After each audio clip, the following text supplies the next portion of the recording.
జనాల మీద ప్రభావం పడేటువంటి వార్త ఇది. మళ్ళీ డీలిమిటేషన్ బిల్లు వచ్చే నెలలో పార్లమెంట్లో ప్రవేశపెట్టనున్న కేంద్రం, రాజ్యాంగ సవరణకు బలం పెంచుకున్న ఎన్డీఏ పునర్విభజనపై అఖిలపక్షం నిర్వహించాలని ప్రధానికి ఖర్గే లేఖ రాసిండు. అఖిలపక్షం నిర్వహిస్తే మా సూచనలు సలహాలు ఇస్తామని ఖర్గే గారు అంటా ఉన్నారు. కానీ వీళ్ళు మాత్రం మాకు ఎట్లయినా బలం ఉన్నది కాబట్టి ఇక మేము పెట్టేస్తామన్నట్టుగా కనిపిస్తూ ఉంది. కేంద్ర ప్రభుత్వం మరోసారి డీలిమిటేషన్ బిల్లును పార్లమెంట్లో ప్రవేశపెట్టాలని యోచిస్తోంది. ఈ నెల 20న జరగనున్న, అంటే వచ్చే నెల 13వ తేదీ దాకా జరుగుతాయి వర్షాకాల సమావేశాల్లో 5 బిల్లులు 2 పెండింగ్ బిల్లులను ప్రవేశపెట్టనున్నట్టు కేంద్రం వెల్లడించింది. ఈ తాత్కాలిక జాబితాలో డీలిమిటేషన్ బిల్లు లేదు. కానీ వచ్చే నెల తొలి వారంలో లేదా రెండో వారంలో ఈ బిల్లును కేంద్రం ప్రవేశపెట్టినట్టు తెలుస్తోంది. జమిలి బిల్లును కూడా ప్రవేశపెట్టే అవకాశం ఉన్నట్టు మరికొన్ని వర్గాలు వెల్లడించాయి. జమిలి అంటే మనందరికీ ఎరుక, ఒకే దేశం ఒకే ఎన్నిక, ఒకే దేశం ఒకే ఎన్నిక జమిలి. మరి ఈ జమిలికి అన్ని రాష్ట్రాలు కలిసి వస్తాయా? రావాలంటే మరి ఏం చేయాలి? చట్టం చేస్తే ఇప్పుడు మరి కొంతమందికేమో, అంటే కొన్ని రాష్ట్రాలకేమో ముందే అయిపోతాయి.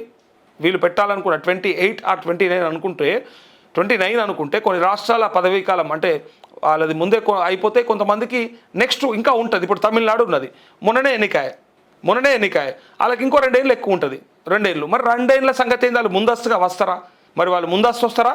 వీళ్ళు మళ్ళీ ఎక్స్టెండ్ చేసుకుంటారా? ఎక్స్టెండ్ చేసుకుంటే వాళ్ళు చేసుకుంటుండొచ్చు, ఇంకో 6 నెలలు సంవత్సరం ఎక్కువ ఉండొచ్చు ముఖ్యమంత్రిగా అంటే ఉంటారు. కానీ ఒక 2 ఏళ్ళు ముందుగా రమ్మంటే మళ్ళీ అలా వస్తారా? దానికి మళ్ళీ అడ్డం ఉంటుందా ఏమన్నా? ఇట్లాంటి వార్తలే ఎక్కువగా ఉన్నాయి. ఇగో జమిలి బిల్లును కూడా ప్రవేశపెట్టే అవకాశం ఉన్నట్టు మరికొన్ని వర్గాలు వివరించాయి. రాజ్యాంగ సవరణ బిల్లును ఈ సెషన్లో ప్రవేశపెట్టి నెగ్గించుకోవాలనే లక్ష్యంతోనే లోక్సభలో తన బలాన్ని పెంచుకోవడంపై ఫోకస్ పెట్టినట్టు చెప్తున్నారు. ఈ తరుణంలోనే ప్రతిపక్ష నేత మల్లికార్జున ఖర్గే ప్రధానికి లేఖ రాసి డీలిమిటేషన్పై అఖిలపక్షం నిర్వహించాలని విజ్ఞప్తి చేశారు. అఖిలపక్ష భేటీ ఎందుకు నిర్వహించాలనేది అంటే డీలిమిటేషన్పై అఖిలపక్ష సమావేశం నిర్వహించి చర్చించాలని మార్చి నుంచి తాను కేంద్ర మంత్రి కిరణ్ రిజిజుకు లేఖలు రాస్తున్నా పట్టించుకోలేదని ప్రధానికి ఖర్గే రాసిన బహిరంగ లేఖలో పేర్కొన్నారు.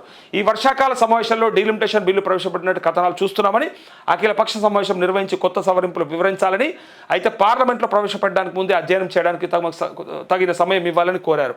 అంటే ఏదైనా సమయం ఇస్తే మేము మాట్లాడడానికి లేకపోతే దానిపైన చర్చ చేయడానికి అవకాశం ఉంటుంది. ఏప్రిల్లో ఏం జరిగింది? డీలిమిటేషన్ జమిలి ఎన్నికలకు సంబంధించిన రాజ్యాంగ సవరణల బిల్లును ప్రవేశపెట్టినట్టు చెప్తున్నారు. ఈ బిల్లును ఆమోదం పొందాలంటే సగానికంటే ఎక్కువ మంది సభకు హాజరై ఓటేసిన వారిలో 3/2 ఓట్లు సాధించాల్సి ఉంటుంది. ఏప్రిల్లో కేంద్రం డీలిమిటేషన్, విమెన్ రిజర్వేషన్ బిల్లులు తెచ్చి బలం లేక ఆమోదాన్ని సాధించలేకపోయాయి. లోక్సభలో 298 అనుకూల ఓట్లు పడ్డాయి. ఇవి స్పెషల్ మెజార్టీ కంటే 54 ఓట్లు తక్కువ.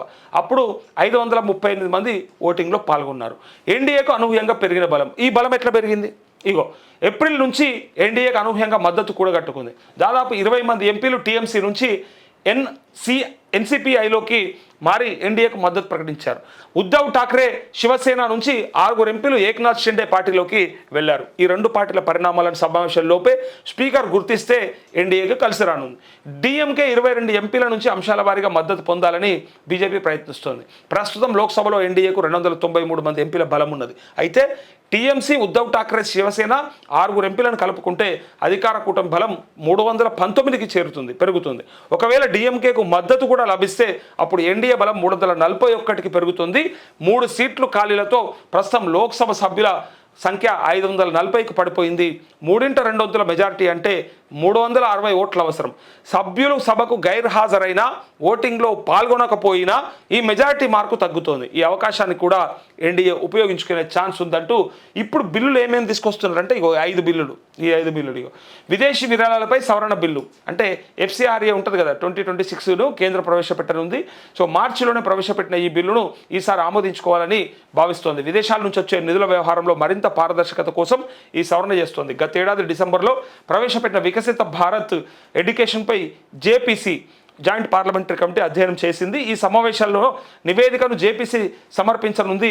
కాగా గతంలో తెచ్చిన ఆర్డినెన్స్ను భర్తీ చేసే ఆదాయ పన్ను సవరణ బిల్లును ప్రవేశపెట్టనుంది. సుప్రీంకోర్టు జడ్జీల సంఖ్యను 33 నుంచి 37కు పెంచే మరో బిల్లును ఆర్డినెన్స్ స్థానంలో తీసుకురానుంది. వీటితో పాటు మరో 3 బిల్లులు, అంటే జనన మరణాల నమోదు సవరణ బిల్లు, ఎంఎస్ఎంఈ అభివృద్ధి సవరణ బిల్లును కూడా పార్లమెంట్లో ప్రవేశపెట్టింది. అలాగే జాతీయ చిహ్నాలు దేశ ప్రతిష్టకు అగౌరవాన్ని తెస్తే తీసుకునే చర్యలు ఏవైతే ఉంటాయో వాటిని మరింత కఠినతరం చేస్తూ prevention of insult to national honour సవరణ బిల్లును కూడా ప్రవేశపెట్టనున్నట్టు ఓ ప్రకటనలో కేంద్రం పేర్కొందంటూ ఇక అంటే అలాగే జాతీయ చిహ్నాలు దేశ ప్రతిష్టకు అగౌరవం కలిగిస్తే కనుక వాళ్ళపైన తీసుకునేటువంటి చర్యలు ఎట్లా ఉండాలి, ఎంత కఠినంగా ఉండాలి అనే విషయాన్ని కూడా అంటే ఆ బిల్లును కూడా తీసుకొస్తున్నారు.